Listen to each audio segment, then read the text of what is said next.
Hello students, today we are going to learn the concept of rounding of numbers to the nearest 100. अब nearest 100 में rounding off करने का क्या मतलब है? इसका मतलब है अगर हमारे पास कोई 3 डिजिट नंबर है तो उसको या तो पहले वाले 100 में कन्वर्ट करना या तो बाद वाले 100 में कन्वर्ट करना। अब ये हम कैसे करते हैं? तो इसके लिए हम कुछ एग्जांपल्स देखते हैं। जैसे मेरे पास एक एग्जांपल का नंबर है 220, ठीक है। 220 जो है वो 3 डिजिट नंबर है। यहाँ पर जो 0 है वो 1s प्लेस पर है, 2 जो है वो 10s प्लेस पर है और अगेन 2 जो है वो 100 प्लेस पर है। ये जो 3 डिजिट नंबर है, अब इसको हमको नियरेस्ट 100 में कन्वर्ट करना है। तो कैसे करेंगे? तो 220 कौन से दो हंड्रेड्स के बीच में आता है?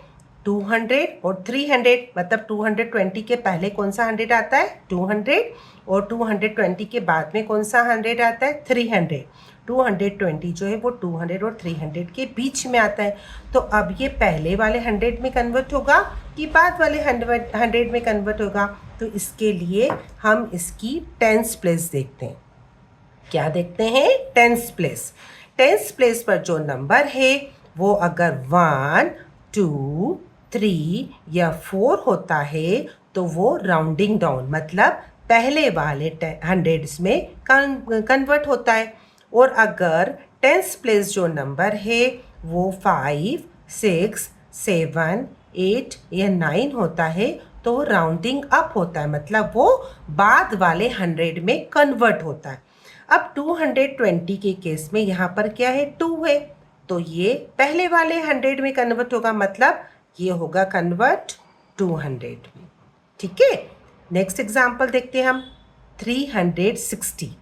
360 में हम इसकी टेंस प्लेस देखेंगे। टेंस प्लेस पर जो नंबर है वो क्या है? 6 है। ठीक है। तो टेंस प्लेस पे जो नंबर होता है वो अगर 5, 6, 7, 8 और 9 होता है तो वो बाद वाले 100 में कन्वर्ट होगा, है ना। 360 कौन से दो हंड्रेड्स के बीच में आता है? 300 और 400। और टेंस प्लेस पर जो नंबर है 6 है ना, तो वो बाद वाले 100 में, मतलब ये कलर में कन्वर्ट होगा, ये होगा 400 में कन्वर्ट। ठीक है। अब हम नेक्स्ट एग्जांपल देखेंगे 550। 550 कौन से दो हंड्रेड्स के बीच में आता है? 500 और 600 के बीच में। मगर 550 का जो डिस्टेंस है वो 500 से भी उतना ही रहेगा और 600 से भी उतना ही रहेगा। अब हम यहाँ पर क्या देखेंगे? इसकी टेंस प्लेस देखेंगे। टेंस प्लेस पर क्या है? यहाँ पर 5 है।